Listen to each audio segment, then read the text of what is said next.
Are you worried about some of the things you may have read or heard about cyanide in elderberries?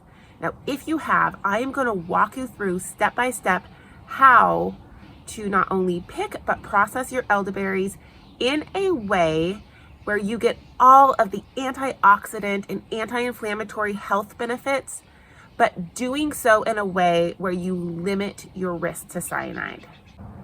I'm Laura here at Osiadacz's Family Farm.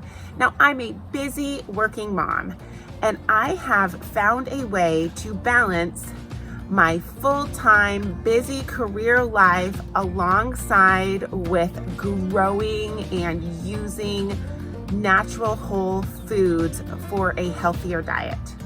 Now, if this sounds like you and you might even be struggling to find that balance, I would ask you to please subscribe to this channel as well as ring that bell so you are the first to know when I upload a new video. Okay, we are now at my favorite elderberry bush. And here we're gonna talk about which berries to pick and concerns of cyanide. So, you first wanna make sure the berries are ripe. And to do so here, we actually just wait until after our first frost. But I always double check them, and I recommend you check them prior to picking, and I just squeeze the berry. And if the juice is mostly purple, the berry is ripe. Second is the concern about the cyanide that I had mentioned early on.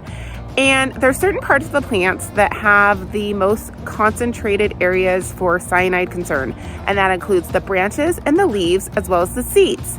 So when we are going to process the elderberries, we're going to eliminate any leaves, any branches. That takes care of that. Now we get to the seed. The seed is actually, there's really very limited concern of any kind of cyanide issues when you cook the elderberries. So the moral here is cook your elderberries, turn them into elderberry jelly, elderberry jam, elderberry syrup. There's just so many things, but you just want to make sure you're cooking your elderberries. Now for the fun part, we actually get to pick our elderberries.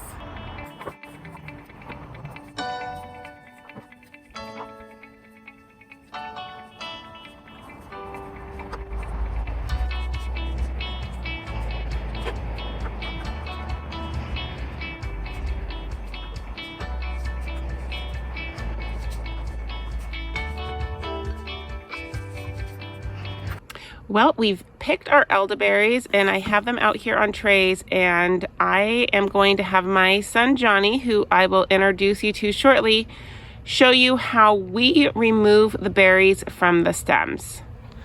So we have a 5-gallon bucket here. Here is my son Johnny. Give everybody a wave, Johnny. All right, and we are going to show you just how simple and easy this is. Look how easily those berries come right off the branches. And one of the reasons this is the best method, in my opinion, is if they don't come off easily, the berries are not ripe.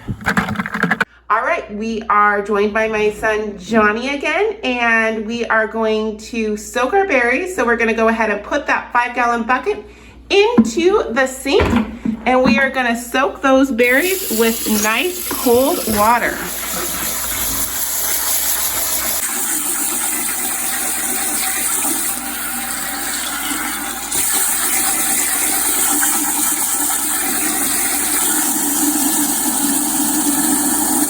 Okay, I want you to take a look in the bucket here. As you can see, any remnants of the branches or stems, as well as the undesirable berries, have risen to the top. So we are going to go ahead and just skim these off really quickly, and then we'll go ahead and drain the water and remove all of those wonderful, delicious elderberries that we'll be using here shortly.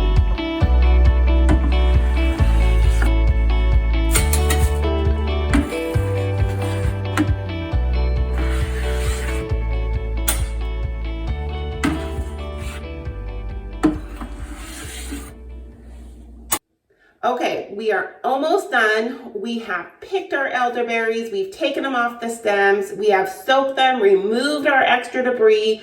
We are now finally ready to drain the water, and we're gonna go ahead and put these onto trays where I'll let them dry a little bit, and then we're gonna flash freeze them, and we can put them in Ziploc bags to preserve them to use at a later date.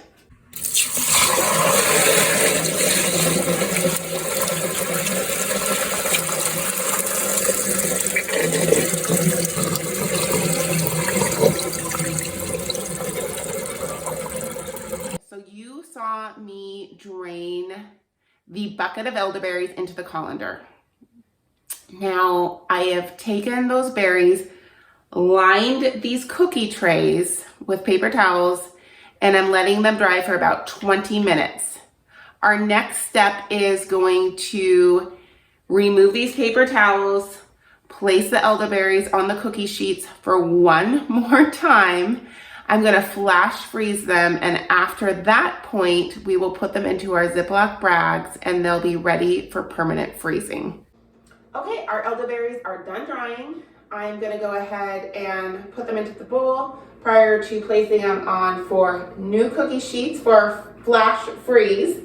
Now, efficiency is the name of the game here, so let's just see how quickly we can do this. I bet it takes us less than 2 minutes.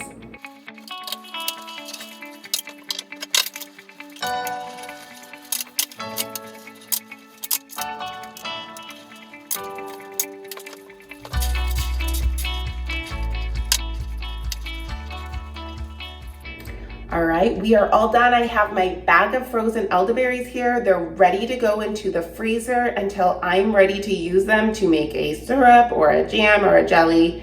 I would love to hear some of the recipes you use for your elderberries, which brings me to the fact that you don't have to spend all day and all night preparing healthy food. You can be a busy working mom or dad, just have a busy lifestyle, and you don't have to give up your life to raise food, to use whole foods, and you can just incorporate that into your busy lifestyle.